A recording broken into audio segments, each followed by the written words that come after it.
Ho ampitomboana lalandava ao am-ponareo anie ry havana ny fahasoavana sy ny fiadanan'i Jesosy Kristy tompontsika. Amen. Hivavaka isika.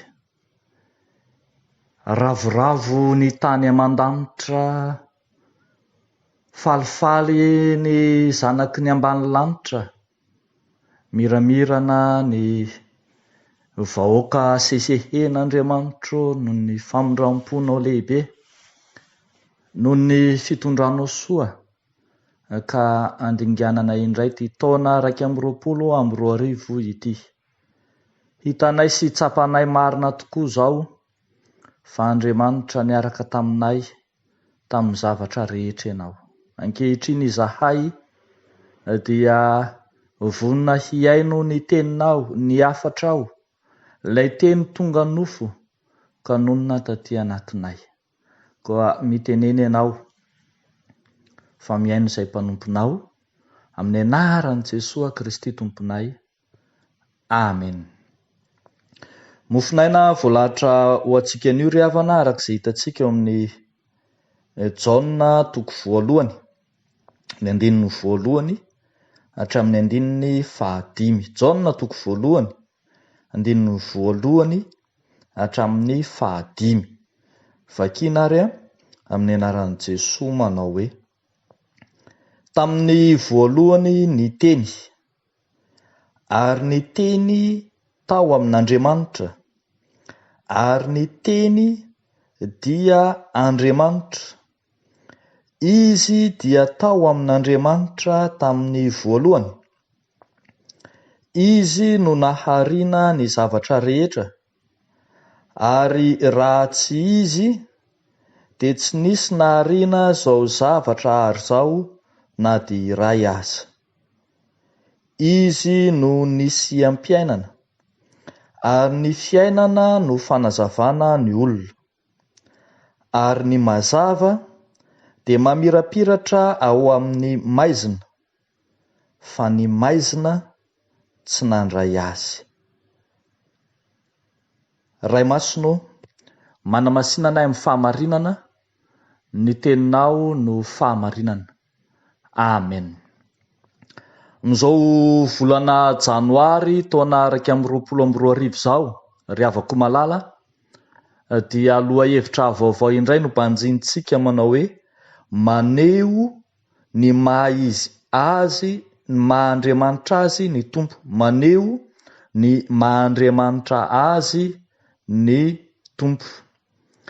Ny mampiavaka manokana ny filazantsara araka ny Jaona, izay nosoratan'ny Jaona, raha ampitahaina amin'ireo filazantsara telo hafa, dia maneho betsaka kokoa izany maha-Andriamanitra ny Tompo izany. Ao amin'ny filazantsara araka ny Jaona no ahitantsika betsaka ny fanambaran'Andriamanitra ny tenany. Ilay Andriamanitra manambara ny tenany, izany no hitantsika.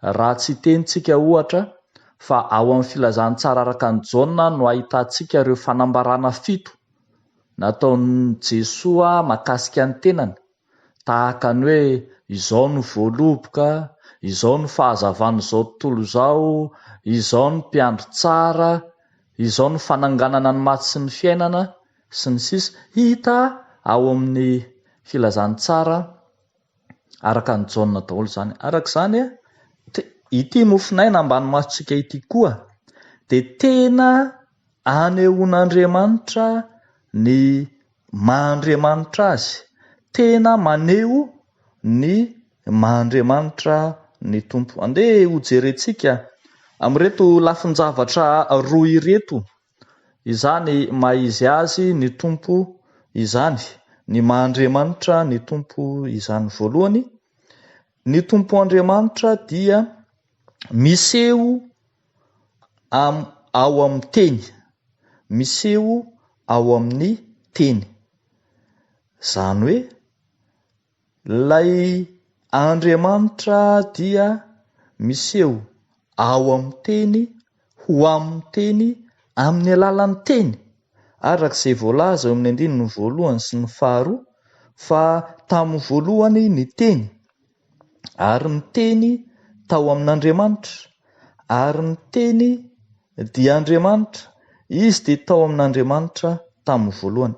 Amin'ny alalan'ilay teny no isehoan'Andriamanitra. Dieu se manifeste à travers la parole. Zany hoe ilay teny izay ambara antsika eto, ilay teny no isehoan'Andriamanitra, ilay teny no hiaonan'Andriamanitra amin'ny olona. Arak'izany ny soratra masina no teny izay ambara eto. Ny soratra masina no maneho ny maha izy azy an'Andriamanitra. Ny soratra masina no maneho ny maha Andriamanitra ny tompo. Ao amin'ny soratra masina no hitantsika hiasan'Andriamanitra sy hitenenan'Andriamanitra ary hifaneraserany amintsika. Ary ihany koa miseho amin'ny alalan'ilay teny Andriamanitra, ka haintsika tsara fa ambarany toy an'ity mofonaina ity fa tonga nofo ilay teny dia i Jesosy Kristy. Io teny, ilay Jesosy Kristy tonga nofo io no ambaran'ny soratra masina fa Andriamanitra. Io no ambaran'ny soratra masina fa mifandray sy mifanerasera amin'ny olona. Io teny ilay tonga nofo io no maneho ny maha Andriamanitra ny tompo. Ry havako malala ao amin'ny tompo, zavatra lehibe ho an'ny mpino kristianina ny tenin'Andriamanitra. Ny tenin'Andriamanitra no hiaonantsika amin'Andriamanitra. Ao amin'ny tenin'Andriamanitra no andrenesantsika an'Andriamanitra miteny amintsika. Tsy hiaino ny ambaran'ny nofy, na ambaran'ny faminaniana hafa, na ambaran'ny tsindrimandry hafa intsony isika, fa hiaino an'Andriamanitra miteny ao amin'ny teniny. Ny teniny dia Andriamanitra miteny. Ny soratra masina dia Andriamanitra miteny amintsika, manambara ny sitrapony, maneho ny maha Andriamanitra azy, maneho ny maha izy azy an'Andriamanitra. Arak'izany ampirisihana sy ho taoma isika hankamamy sy hiaina mandrakariva amin'izany tenin'Andriamanitra izao. Dia ny mbola manomboka izao taona vaovao izao dia hiainantsika miaraka amin'Andriamanitra ao amin'ny teniny, ka hahatonga antsika hamakivaky ity taona ity indray amin'ny fankamamiana, amin'ny fandalinana ny tenin'Andriamanitra, fa ao ihany no ahitantsika an'Andriamanitra. Maneho ny maha Andriamanitra azy ny tompo ao amin'ny teniny. Ny teniny dia ahitantsika fa Andriamanitra izy. Fa ny zavatra lafiny zavatra faharoa izay taratritsika ihany koa dia hoe maneho ny maha Andriamanitra azy ny tompo ao amin'ny fahariana. Maneho ny maha Andriamanitra azy ny tompo ao amin'ny fahariana. Fony tsy mbola nisy ny fahariana dia hoy voalaza ny bokin'ny Genesis toko voalohany manao hoe ary ny tany dia tsy nisy endrika sady foana, ary aizina no tambonin'ny lalina. Arak'izany ilay fahariana nataon'Andriamanitra ao amin'ny bokin'ny Genesis dia fomba iray izay nisehoan'Andriamanitra teto amin'izao tontolo izao. Fomba iray nanehoan'Andriamanitra ny fisiany, fomba iray nanehoan'Andriamanitra ny maha Andriamanitra azy. Arak'izany iny fahariana iny no maneho no maha Andriamanitra azy. Tao amin'ilay fahariana mantsy, tsy hoe nampisy ny tsy misy fotsiny Andriamanitra, fa tao amin'ny fahariana ihany koa no nanomezan'Andriamanitra ny aina na ny fiainana. Araka izay voalaza eto dia hoe izy no nahariany izao zavatra ary izao, izy no nisy mpiainana. Andriamanitra nahary dia Andriamanitra izay nanome sy nizara ny aina, nanome fiainana raha teo ihany koa. Ary ihany koa mbola ambara fa tao anatin'ny fahariana no nizaran'Andriamanitra ny mazava. Araka ny voalaza any amin'ny Genesis 1 izay novakiantsika teo dia ny hoe ary aizina no tambony lalina. Fa le fahariana nataon'Andriamanitra no nampipoitra ny mazava. Araka izany ry havako malala dia hitantsika taratra fa Andriamanitra mpahary dia Andriamanitra manome fiainana, Andriamanitra mitondra fahazavana no maneho ny maha izy azy. Ao amin'ny fahariana no ahitantsika ny maha Andriamanitra azy. Ary rehefa tonga Jesosy Kristy dia hitantsika tsara fa vao maika nanao fahariana vaovao ho an'ny olona rehetra, nanome fiainana vaovao ho an'ny olona rehetra, nitondra mazava vaovao ho an'ny olona rehetra.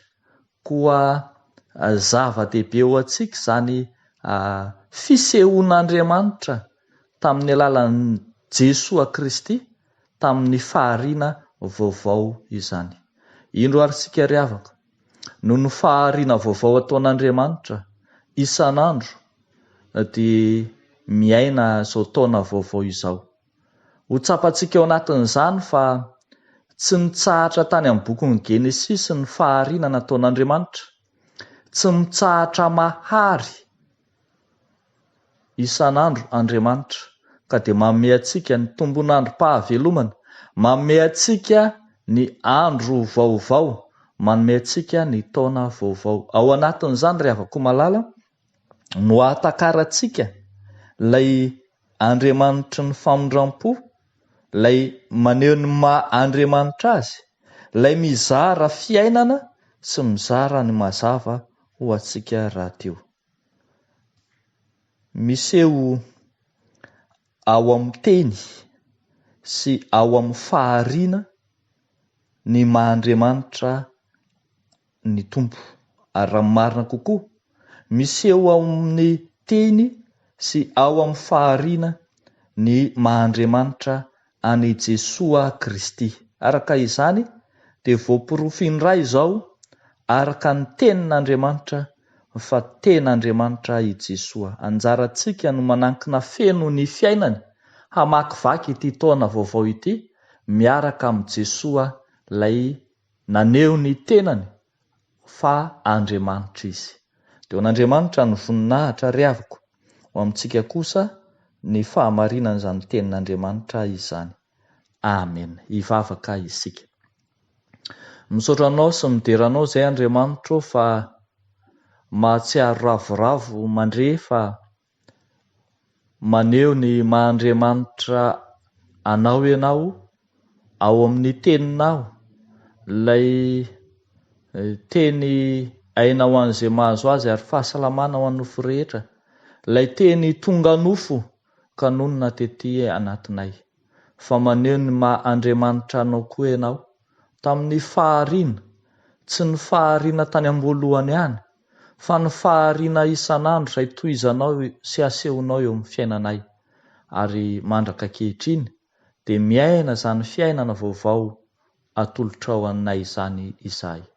Koa ny dera sy ny laza ny voninahitra ho anao fa mivavaka izahay Andriamanitra amin'ity taona vaovao ity, amin'izao volana vaovao izao, ananany tsiraray avy fotom-pisainana vaovao, fanetretena vaovao, ananana fahalemem-panahy vaovao, fitondrantena mendrika ny fiantsonanao ka mba ho vaovao tahaka ny taona avokoa anie ny fanomponay sy ny fanoloran-tenanay eo anatrehanao Andriamanitra. Da io ny fifandraisanay amin'ny olombelona rehetra, indrindra amin'ny samy mpino, mba ho mendrika sy ho sahaza ny voninahitra ao ilay Andriamanitra efa tia ny olona rehetra izany.